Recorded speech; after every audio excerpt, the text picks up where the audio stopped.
Good afternoon and welcome to today's Underserved Populations pre-application webinar hosted by the Office on Violence Against Women, OVW, and Leidos. At this time, I would like to introduce Kara Moeller, Underserved Populations Program Specialist with the Office on Violence Against Women. Good afternoon, everyone. Welcome to the OVW Outreach and Services for Underserved Populations Grant Program Fiscal Year 2022 Pre-Application Information Session. My name is Kara, the OVW Underserved Program Specialist. The purpose of this session is to provide information regarding the underserved solicitation. We will highlight a few key sections from the solicitation. However, it is not the intent, nor is there sufficient time to go over every aspect today. The solicitation contains detailed information about eligibility, application requirements, and instructions on how to apply. Applicants are responsible for reading the fiscal year 2022 underserved solicitation in its entirety and ensuring that a complete application is submitted. I am working with ASL interpreters today. I will be pausing between each slide to allow our participants to review the information on the slide as interpretation begins. I will also be stopping a couple times for questions. Please hold your questions for those breaks. We will also end with a question and answer portion. If you still have questions at the end of the session afterwards, please send them to the Underserved email box at ovw.underserved@usdoj.gov. Lastly, as mentioned, there will be a recording of this webinar available. However, after this meeting, you can also request a copy of these slides and this script that I'm reading from. Next slide. First, I will talk about the Underserved program. Grants for Outreach and Services for Underserved Populations, shortly referred to as the Underserved program, was authorized in the Violence Against Women Reauthorization Act of 2013. The purpose of all grants made by the Underserved program is to develop and implement outreach strategies targeted at victims of domestic violence, dating violence, sexual assault, or stalking in underserved populations, and to provide victim services to meet the needs of those victims. This includes these 5 purpose areas or strategies to meet that overall goal. Working with governments, agencies, and organizations to develop or enhance population-specific services for victims of the 4 crimes. Strengthening the capacity of underserved populations and traditional victim service providers to provide population-specific victim services. That's areas 2 and 3. Under area number 4, grant funds can be used to enhance the criminal and civil justice system response by training them about the needs and specific issues faced by victims of domestic violence, dating violence, sexual assault, and stalking from underserved communities. Finally, the last one is working in cooperation with an underserved population to develop and implement outreach, education, prevention, and intervention about specific issues faced by victims of the 4 crimes from underserved populations. This outlines the things you can do under this grant program. Please review the purpose areas carefully, as project activities funded under this program must fall under one or more of these purpose areas. And remember, all of these are the types of activities that can be done as connected to the overall purpose of providing or enhancing population-specific outreach and victim services for survivors of sexual assault, domestic violence, dating violence, and/or stalking in the targeted underserved community. We went over the purpose of the program and the types of activities you can do with this grant. Now we'll go on to what you cannot do with grant funds. OVW does not fund activities that jeopardize victim safety, deter or prevent physical or emotional healing for victims, or allow offenders to escape responsibility for their actions. Applications that propose any such activities may receive a deduction in points during the review process or may be eliminated altogether from consideration. Information on these activities can be found in the Solicitation Companion Guide. This is linked and referred to in the solicitation document itself and is also on the OVW website. The solicitation lists specific activities that are outside the scope of the Underserved program and cannot be supported by the program's funding. Applications that propose activities that are deemed to be substantially out of scope may receive a deduction in points during the review process, or may be eliminated altogether from consideration. Please note, grant funds can only be used to target and serve survivors ages 11 and older, except for very limited work around protection orders and immigration as relates to the safety of victims. In general, legal services are not allowed. Projects must be locally focused. We do not fund national projects. And all program activities and services must be directly linked to the 4 crimes of sexual assault, domestic violence, dating violence, and stalking. We are accepting both new and continuation applications. Organizations funded in fiscal year 2020 and 2021 under the Underserved program are not eligible to apply this year. The grant award period is 36 months. Budgets must reflect 36 months of project activity, and total estimated funding on the SF 424 must reflect 36 months. Grants are made for up to $450,000 for the entire 36 months. That's not per year, that's $450,000 for the whole 3 years. We anticipate the award period will begin on October 1st, 2020.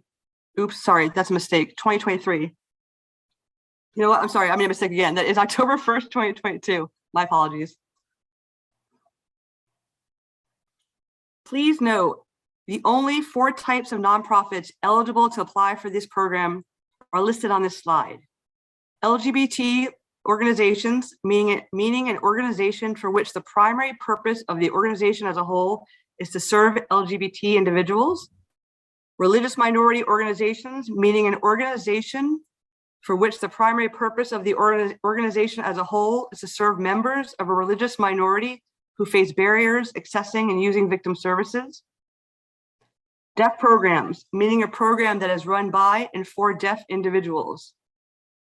This program may be a standalone deaf domestic violence and/or sexual violence victim service provider, a general deaf services nonprofit organization, or a deaf domestic violence or sexual violence program administratively housed in a hearing victim service provider. Lastly, disability programs, meaning a victim service provider or organization serving individuals with disabilities that has gone through 3 cycles of the OVW disability program. For the disability program applicants, either the nonprofit victim service provider or the nonprofit disability service provider in that collaborative coming out of that program can now be the lead to apply for this program. Former disability grantees under the other program can also tweak the collaborative, but must meet the minimum requirements and show the continued deep partnership between mainstream victim service provider and disability program, especially if the mainstream organization will now be the applicant. To everyone, simply stating that you are one of these 4 types is not enough. Information must be provided in the application to demonstrate that the application organization meets the definition of one of these 4 types. This slide summarizes the Underserved program. This outlines the context of the 4 types of populations we are funding, the purpose of the grants we make, and the types of activities those projects can do. I thought it'd be helpful to provide some examples that I hope will help illustrate the types of projects that the OVW Underserved program funds. For example, A deaf program, who is also a victim service provider, partners with multiple agencies that provide services to their deaf survivors, or provide services their deaf survivors may need, such as agencies that provide housing and employment. This deaf victim service provider will work with these partner agencies to improve their knowledge and capacity for serving survivors of sexual and domestic violence, and to make these agencies' current services more trauma-informed and deaf appropriate. Grant funds will also support deaf advocates to provide victim services for survivors of domestic and sexual violence. Another example, a community-based Muslim organization is a multi-service agency and has clients who they know are victims of domestic violence, but this is not their expertise and they do not currently provide victim services.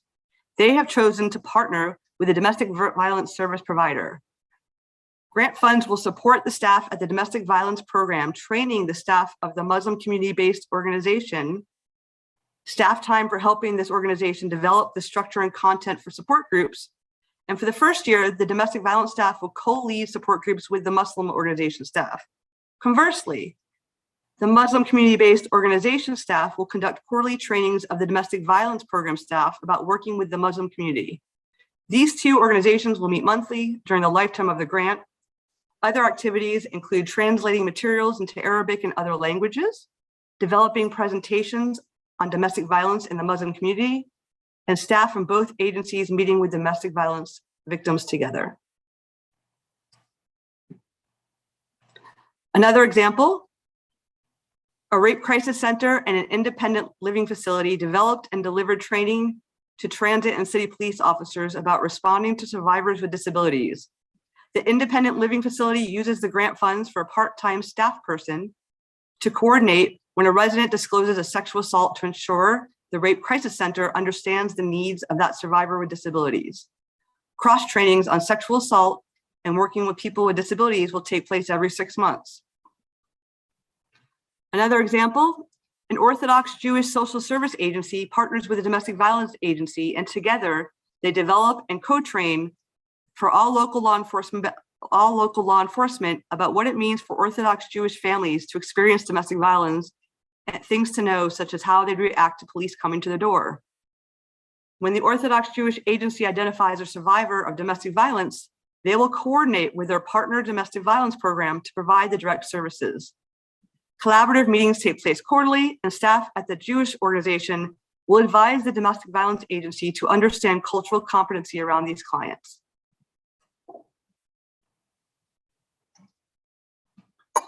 Another example, an LGBT health clinic partners with their local rape crisis center to jointly develop a sexual assault response team specific to that city's LGBT community.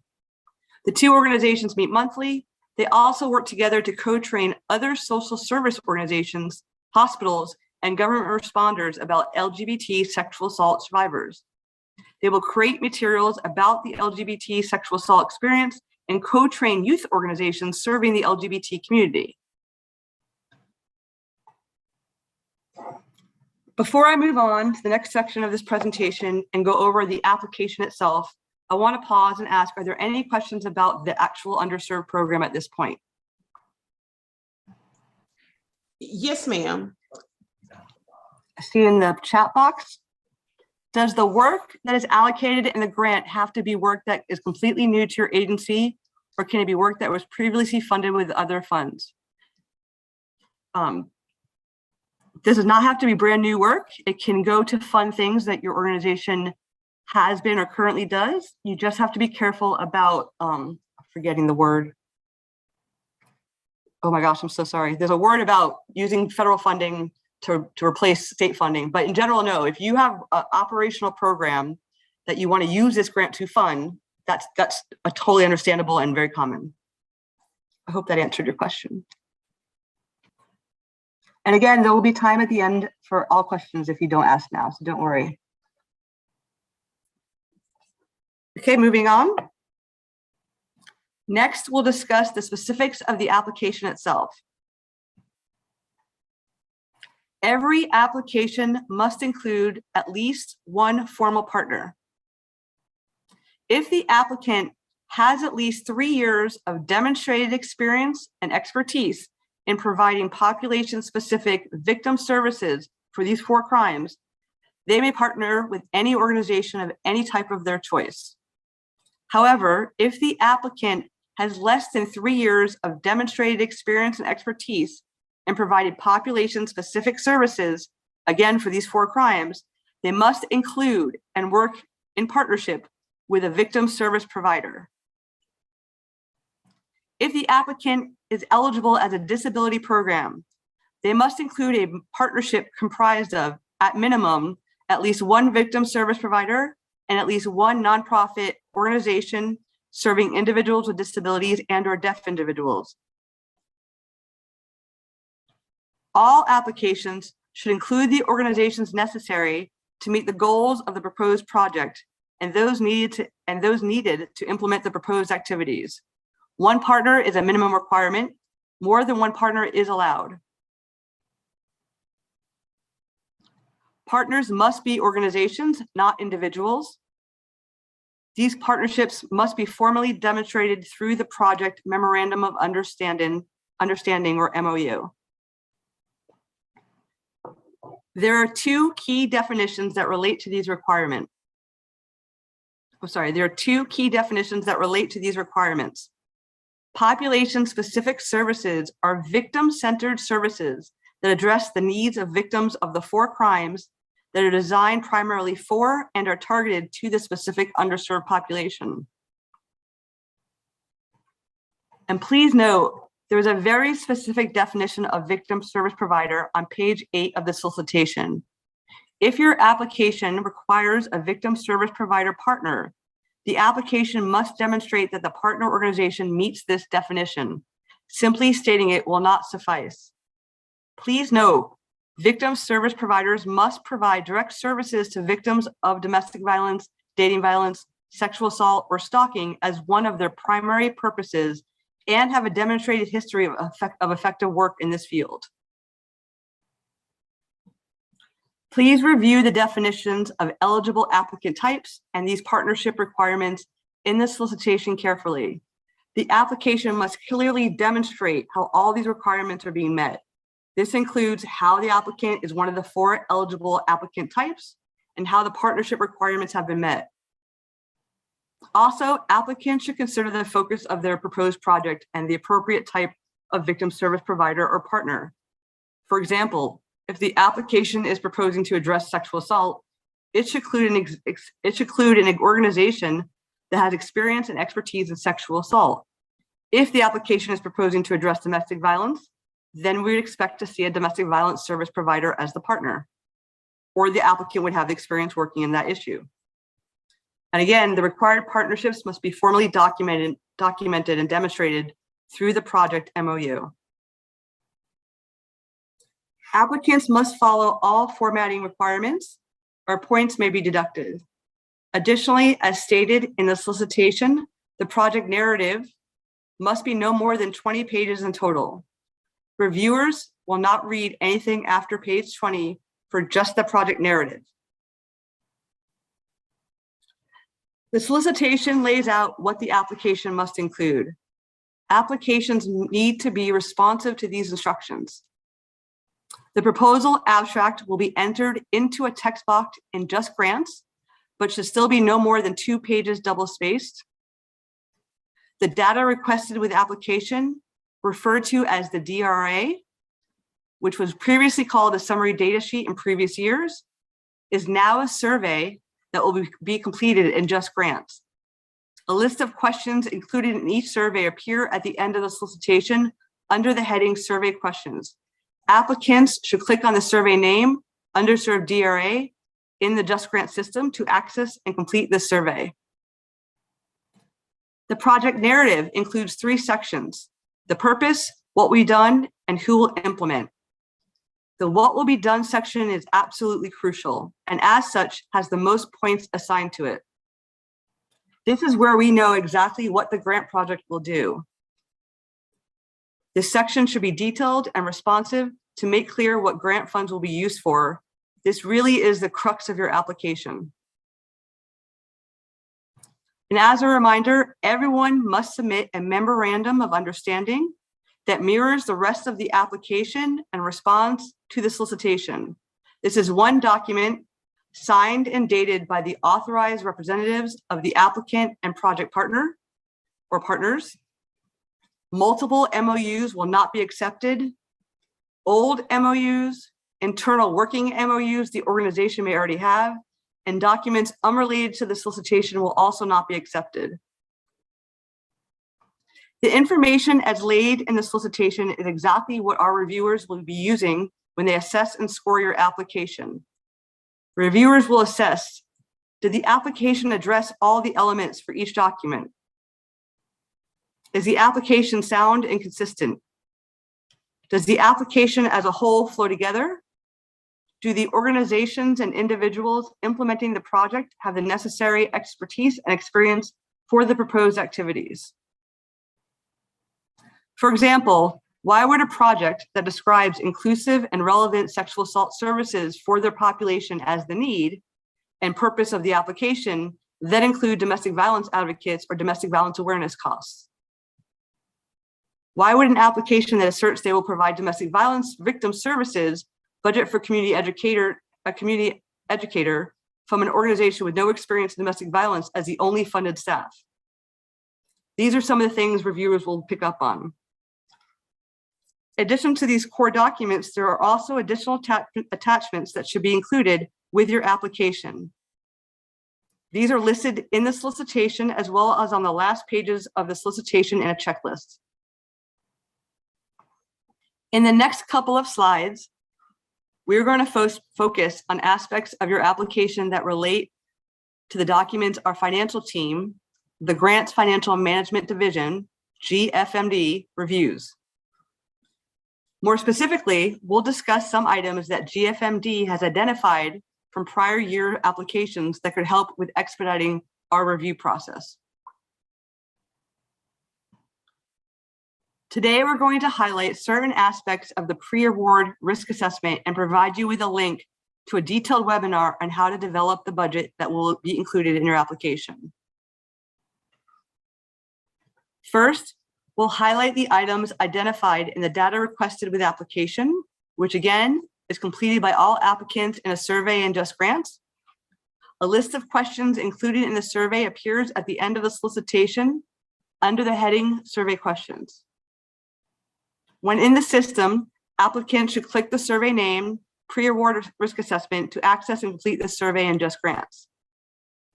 Specifically, 3 items we would like to discuss are the nonprofit requirement, the single audit response, and the IRS 3-step safe harbor procedure. If you are an eligible population-specific organization nonprofit for the Underserved program, that means you are required to submit a determination letter from the IRS recognizing your tax-exempt status. OVW cannot make any grant awards to a nonprofit organization that does not submit a 501c3 determination letter. We highlight this specifically because applicants are not including this as part of their application, which further delays our review. Please ensure this document is included.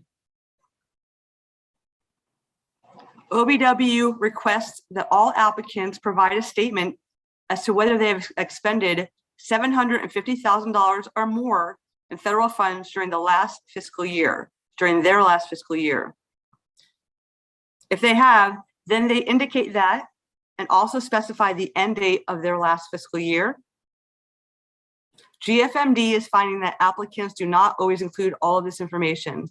Please ensure that this question is answered in its entirety on the data requested with application survey. It's question number 3.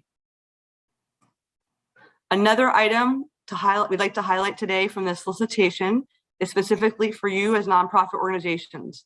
If you use the IRS 3-step safe harbor procedure to determine your executive compensation, you are required to provide a disclosure letter. The solicitation itself provides further details and a link to a sample letter. Note that there are 4 required parts for this disclosure letter. The sample letter provided outlines all 4 parts of the disclosure So please be sure to follow the sample and provide a response to each of the 4 pieces. Next item I'd like to discuss is the pre-award risk assessment survey, which assists our GFMD during their pre-award risk assessment review for all applications. Each applicant must prepare a response to all 11 questions, and each question has multiple parts. In prior years, it's been noticed that applicants do not always fully answer all parts of the questions, which in turn requires GFMD to reach out to the applicant, which may delay funding decisions. Some of the most common issues encountered have been, for example, question number 2, where the applicant indicates they do not indeed have internal policies, but they don't provide a brief list. I'm sorry, I did it wrong. One of the most common examples is regarding question number 2, where the applicant indicates they do indeed have internal policies, but they don't provide a brief list of topics covered in those policies and procedures. On question number 3, some applicants fail to provide a brief summary of the organization's process for tracking expenditures, and more specifically, whether or not it tracks budgeted versus actual expenditures. These are just a few examples, but in general, please make sure that you read each piece of each question and provide a full and comprehensive response to these surveys. This slide highlights some resources that are available as you're creating the budget to be submitted with your application. Over the last couple of years, GFMD has developed a detailed webinar presentation on how to develop a budget to be submitted with OVW applications. This presentation addresses some of the challenges that you may face with your budgets and provides some insight on OVW's budget review process. This webinar can be found at the link on this slide. Additionally, the Just Grants page has resources on completing the web-based budget in Just Grants. Next up is the uniform guidance, which can be found at 2 CFR 200. Use your favorite search engine to find this one. Other resources include the DOJ Financial Guide and the Underserved Solicitation itself. We know this can be a lot of information to process. So if you have any questions about the GFMD financial information discussed just now, please feel free to reach out to the GFMD help desk at the number and email provided on the slide. I'm going to read some questions from the chat box. Our agency is a nonprofit victim service provider. We have several MOUs with religious minority underserved churches. Will the religious organization have to be the lead to apply, or may our organization apply? For the religious minority category of eligibility, it has to be an organization by and for an actual religious minority that demonstrates that due to their religious affiliation, they're unable to successfully or fully access victim services. So far, to be honest, that's been Jewish and Muslim, but there are other types of religions, but mainstream providers are not eligible to apply for this program under that category. Another question, I understand this funding cannot be used for nationwide and only focus on a region. If a state has one entity that provides statewide survivor services and wants to apply this grant to provide statewide services, would that be appropriate? Or should we identify certain county within the state or cities to provide services? Applicants have the option of whether they want to apply for their local city, county, but no bigger than a state. So if you want to apply for your state that you're located in, then that's an definitely allowed. That's a decision up to you. Our partner organization, I'm sorry, a new question. Our partner organization, Empower, does not have at least 3 years experience. The owners of the organization do have over 3 years of experience with Safe Place in Florence, Alabama, now own their own business. Would they qualify? Again, only the 4 types of underserved population type of programs are eligible to apply, period. And then based on the experience of those applicant types, if you have less than 3 experiences, you must have a victim service provider partner, and that partner has to be experienced in providing victim services. So it's a 2-part question. 1, making sure you're a deaf program, an LGBT organization, a religious minority organization, or a disability program as further defined in the solicitation. And 2, based on your experience and type of applicant organization, who you need to partner with. I have a couple questions. First question is, can we request funding for interpretation services for both survivors and staff? Yes. Okay. Second question is there any training requirements? For part of this program? Yes.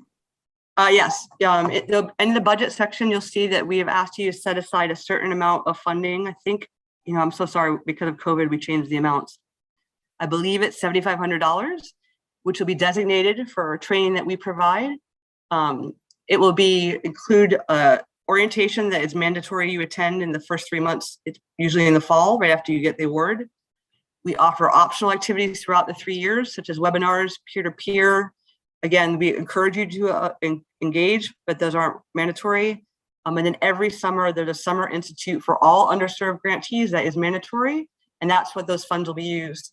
I will say outright that due to COVID, we've taken in-person events off the table for at least another year. Hopefully one day we'll see each other, but I won't make that decision until it's safe for everybody. Okay. If I could piggyback off of that question, in the event that training in person is not doesn't start up within the grant, can we reallocate the funding elsewhere? Yeah. So Okay. Normally the set aside is 15,000. I made the conscious decision this year to reduce it in half.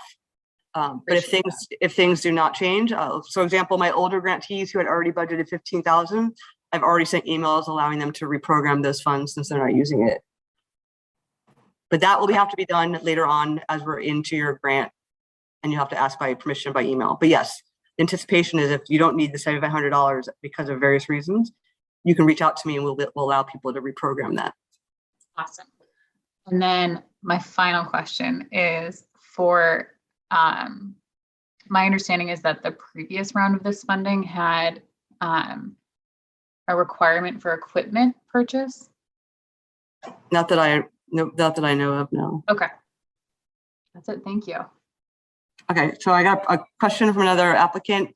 If we are planning to ask some organizations who are not direct victim service providers to provide some of the training, are those organizations considered project partners or consultants?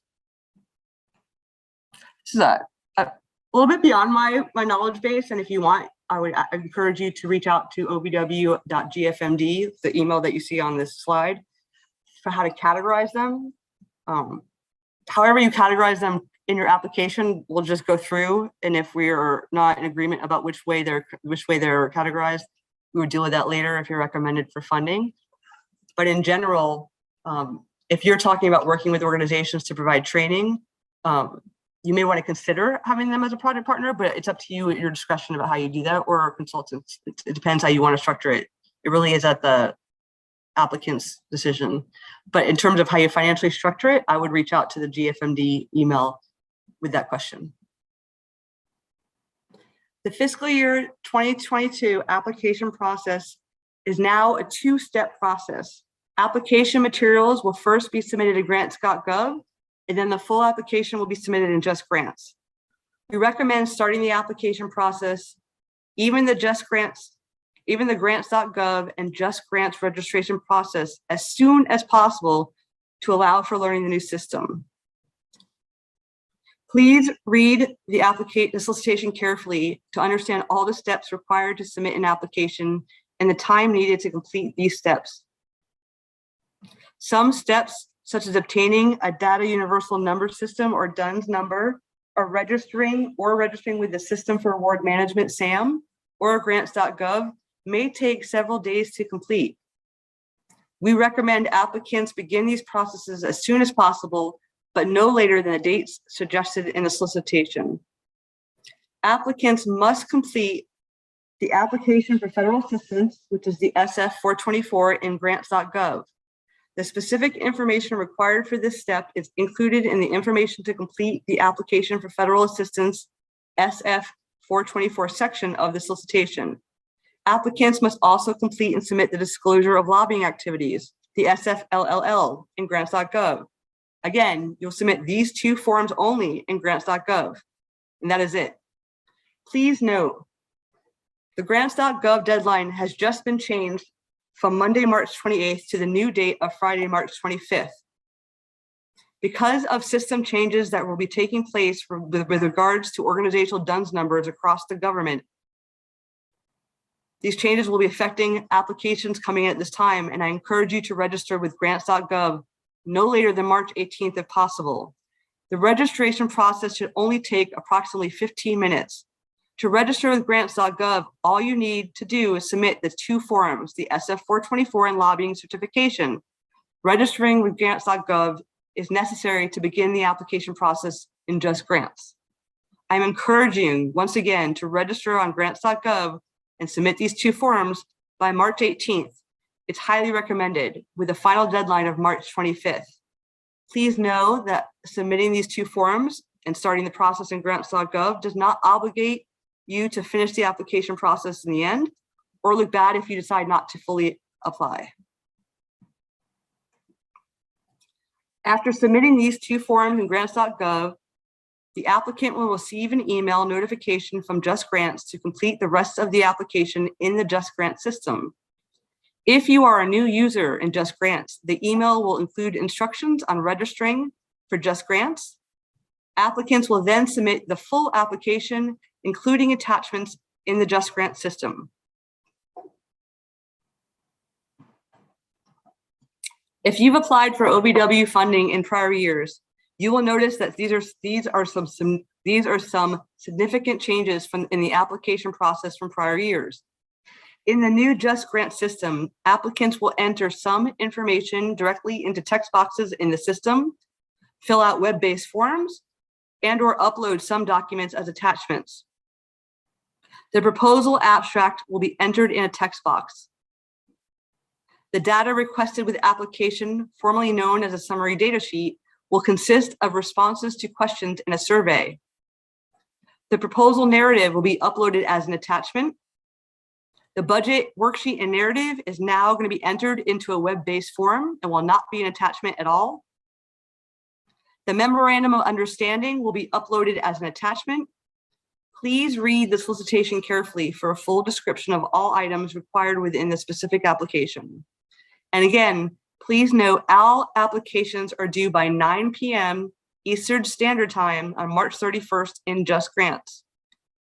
Please carefully review the how to apply and submission dates and times section of the solicitation for applicant actions with required deadlines and OVW's policy on late submissions. Submitting the application components at least 48 hours before each deadline, either in grants.gov or Just Grants as applicable, will enable you as applicants to receive notices of failed submissions and provide you an opportunity to correct any errors before the application deadline. I will now go over a list of the most common errors. These are areas where applicants have been unsuccessful in the past, either removed before they went to peer review or not scoring as high once they have gone to peer review. The biggest issue that comes up in the Underserved program is that we receive applications that are not from an eligible applicant type. Again, only the 4 population-specific types are eligible to apply for the Underserved program this year. Another error is submitting substantially incomplete applications, which is the narrative, the budget, and MOU. Those are the 3 core documents that are considered a complete application. Another error is missing required partners, including an unsigned MOU, not providing all the required information for each document, such as the narrative or MOU, or cutting and pasting from prior year solicitations, which provides the wrong information and misses the current year's requirements. Providing information in the wrong section, failing to adequately demonstrate experience and the expertise of either the applicant and/or partner, or proposing activities or a project overall that's not specific to or about the needs of survivors of sexual assault, domestic violence, dating violence, and/or stalking, which is the purpose of this Underserved grant program.